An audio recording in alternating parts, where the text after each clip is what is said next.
Hello students. आज हम acid base and salt based कुछ रीजन बेस्ड क्वेश्चंस यहाँ पे डिस्कस करने जा रहे हैं। यहाँ पे हमें कुछ क्वेश्चंस दिए हैं और इस टाइप के क्वेश्चन बोर्ड एग्जाम में जरूर पूछे जाते हैं।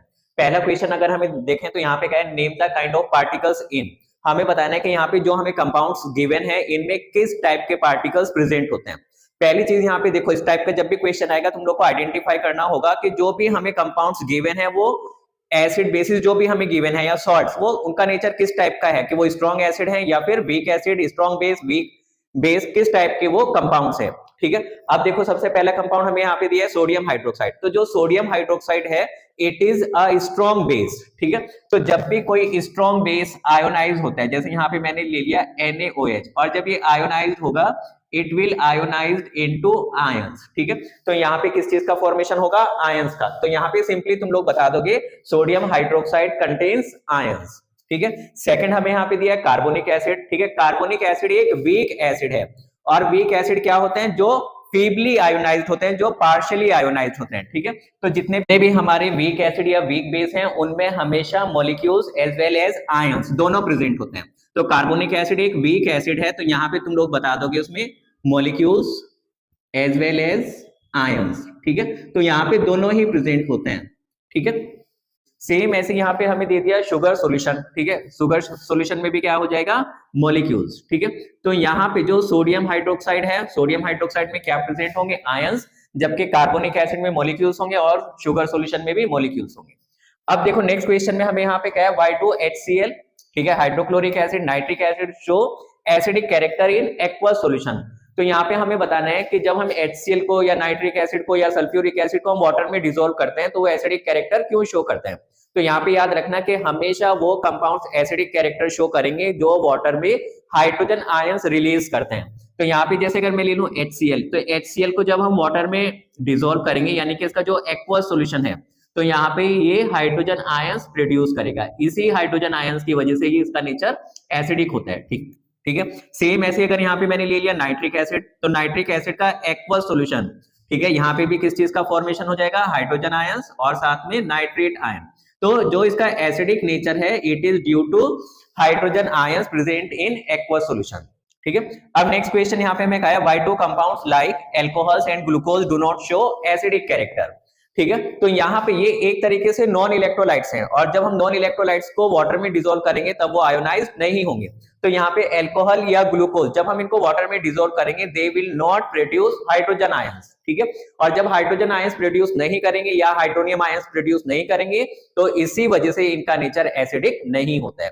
तो इस टाइप के जब भी क्वेश्चन आएंगे कि ये कंपाउंड एसिडिक है और ये एसिडिक नहीं है, ऐसा क्यों, तो इसका सिंपल सा रीजन तुम लोग बता दोगे कि जो कंपाउंड्स हाइड्रोजन आयंस या हाइड्रोनियम आयंस प्रोड्यूस करते हैं वो एसिडिक कैरेक्टर शो करते हैं, और जो हाइड्रोजन आयंस या hydronium ions in aqueous solution नहीं प्रोड्यूस करते हैं उनका नेचर एसिडिक नहीं होता है। नेक्स्ट क्वेश्चन हमें यहाँ पे कहा गया है which gas is evolved when sodium hydrogen carbonate is added to acetic acid. ठीक है, अगर हम एसिटिक एसिड में सोडियम हाइड्रोजन कार्बोनेट ऐड करेंगे तब वहां पे कौन सी गैस इवॉल्व होगी। तो तुम लोग याद रखना कि जब भी हम किसी एसिड की रिएक्शन सोडियम कार्बोनेट, ठीक है, यानी कि मेटल कार्बोनेट या फिर मेटल हाइड्रोजन कार्बोनेट के साथ कराते हैं हमेशा कार्बन डाइऑक्साइड गैस इवॉल्व होगी। ठीक है, तो यहाँ पे अगर मैं इसको रिएक्शन के फॉर्म में रिप्रेजेंट करूं तो ये हो जाएगा यहाँ पे CH3COOH। ठीक है, एसिटिक एसिड ले लिया और इसकी रिएक्शन हम करा रहे हैं सोडियम हाइड्रोजन कार्बोनेट के साथ करा रहे हैं, तब यहाँ पे सॉल्ट का फॉर्मेशन हो जाएगा और सॉल्ट यहाँ पे बनेगा सोडियम एसिटेट, ये सॉल्ट बन जाएगा। साथ में यहाँ पे कार्बन डाइऑक्साइड गैस इवॉल्व होगी और वाटर का फॉर्मेशन होगा। ठीक है, तो याद रखना कि जब भी हम किसी मेटल कार्बोनेट या मेटल हाइड्रोजन कार्बोनेट की रिएक्शन एसिड के साथ कराएंगे हमेशा कार्बन डाइऑक्साइड गैस इवॉल्व होगी। सेकंड क्वेश्चन यहाँ पे हमें कहेगा name the gas produce on reaction of dilute sulphuric acid with a metallic sulphide. ठीक है, कि अगर हम किसी भी मेटेलिक सल्फाइड को डाइल्यूट सल्फ्यूरिक एसिड में डिसॉल्व करें तो वहां पे कौन सी गैस इवॉल्व होगी। तो यहाँ पे भी तुम लोग याद रखोगे कि जब भी हम किसी मेटेलिक सल्फाइड को डाइल्यूट एसिड में डिसॉल्व करते हैं, मेटेलिक सल्फाइड हमारे पास कोई भी हो सकता है, जिंक सल्फाइड हो सकता है, आयरन सल्फाइड हो सकता है, डाइल्यूट एसिड भी हम यहाँ पे डाइल्यूट सल्फ्यूरिक एसिड या फिर डाइल्यूट हाइड्रोक्लोरिक एसिड कोई भी यूज कर सकते हैं, हमेशा हाइड्रोजन सल्फाइड गैस इवॉल्व होगी। तो यहाँ पे अगर मैंने मेटेलिक सल्फाइड में ये ले लिया जिंक सल्फाइड और इसकी रिएक्शन हम किसके साथ करा रहे हैं, डाइल्यूट सल्फ्यूरिक एसिड। ठीक है, ये मैंने ले लिया यहाँ पे, तो यहाँ पे फॉर्मेशन हो जाएगा जिंक सल्फेट, सॉल्ट का फॉर्मेशन होगा और साथ में H2S गैस इवॉल्व होगी। ठीक है, तो यहाँ पे तुम लोग को जो आंसर बताना है वो hydrogen sulphide gas will be answer of this question. Next question यहाँ पे हमें क्या है, name the gas produce on reaction of dilute acid with a metallic sulphide.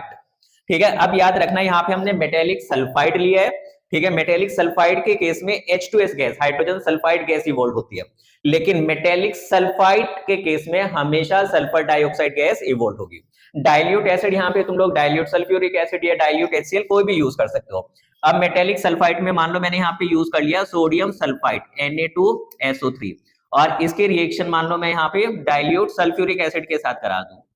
ठीक है, तो डाइल्यूट एसिड में कोई भी एसिड यूज कर सकते हो तुम लोग, तो यहाँ पे सॉल्ट बनेगा, और सॉल्ट में हमारे पास ये बन जाएगा सोडियम सल्फेट। ठीक है, और साथ में सल्फर डाइऑक्साइड गैस इवॉल्व होगी यहाँ से, और वाटर का फॉर्मेशन होगा। ठीक है, तो सॉल्ट बनेगा, सल्फर डाइऑक्साइड और वाटर का फॉर्मेशन होता है। तो इस टाइप के क्वेश्चन अक्सर बोर्ड एग्जाम में पूछे जाते हैं। ठीक है, इनकी तुम लोग प्रैक्टिस करोगे। अब देखो यहाँ पे हमें 2 क्वेश्चन और गिवन है। क्वेश्चन नंबर 7 में क्या है, A is a soluble acidic oxide and B is a water soluble base. ठीक है, तो A हमारा क्या है, कोई सोल्यूबल एसिडिक ऑक्साइड है, whereas B is a water soluble base. What should be the pH of. ठीक है, हमें यहाँ पे बताना है कि जो हमारा एक्वस सॉल्यूशन ऑफ A है, ठीक है, यानी कि A को जब हम वाटर में डिसॉल्व करेंगे, A हमारा क्या है, कोई भी एसिडिक ऑक्साइड है, मान लो वो सल्फर डाइऑक्साइड है। सल्फर डाइऑक्साइड क्या है, एक एसिडिक ऑक्साइड। ठीक है, और इसको जब हम वाटर में डिसॉल्व करेंगे तब यहाँ पे फॉर्मेशन होता है एसिड का फॉर्मेशन होगा। ठीक है, तो जो इसका pH है, ठीक है, pH इसका क्या हो जाएगा, it will be lesser than 7। ठीक है, यानी कि pH 7 से कम होगा। नेक्स्ट हमें क्या है, aqueous solution of B। B हमारा क्या है, कोई भी वाटर सोल्यूबल बेस है। ठीक है, यहाँ पे मैंने B लिया, और इसको जब हम वाटर में डिसॉल्व करेंगे तब यहाँ पे एल्कली का फॉर्मेशन होगा। ठीक है, और तुम लोगों को पता है कि भाई एल्कली कौन होते हैं, जिनका pH इज ग्रेटर देन 7। तो यहाँ पे जो एक्वस सॉल्यूशन ऑफ A है उसका pH क्या होगा, लेसर देन 7, जबकि जो एक्वस सॉल्यूशन ऑफ B है इसका pH क्या होगा, ग्रेटर देन 7। नेक्स्ट क्वेश्चन में हमें क्या है, arrange the following compounds on the basis of increasing order of their acidic strength. यहाँ पे हमें कुछ कंपाउंड्स दिए हैं जिनमें एसिटिक एसिड, ठीक है, एसिटिक एसिड हमें दिया है, वाटर और हाइड्रोक्लोरिक एसिड, ये कोई 3 कंपाउंड दिए, इनको हमें अरेंज करने हैं increasing order of their acidic strength. ठीक है, अब देखो यहाँ पे तुम लोग को याद रखना है कि हाइड्रोक्लोरिक एसिड एक स्ट्रॉन्ग एसिड है। ठीक है, तो इसकी एसिडिक स्ट्रेंथ सबसे ज्यादा होगी। एसिटिक एसिड एक वीक एसिड है, इसकी एसिडिक स्ट्रेंथ कम होगी, और वाटर क्या होगा, न्यूट्रल। ठीक है, तो अगर मैं इन तीनों को अरेंज करूं तो यहाँ पे सबसे ज्यादा एसिडिक स्ट्रेंथ किसकी होगी, हाइड्रोक्लोरिक एसिड। ठीक है, ये हो जाएगा सबसे ज्यादा। इसके बाद किसकी एसिडिक स्ट्रेंथ होगी, एसिटिक एसिड, ये हो जाएगा। ठीक है, और सबसे कम वाटर क्या है, ये न्यूट्रल। तो इस टाइप से हम इन कंपाउंड्स को अरेंज कर देंगे। ठीक है, तो इस टाइप के क्वेश्चन बोर्ड में जनरली पूछे जाते हैं, इनकी तुम लोग बहुत अच्छे से प्रैक्टिस करोगे। Thank you so much.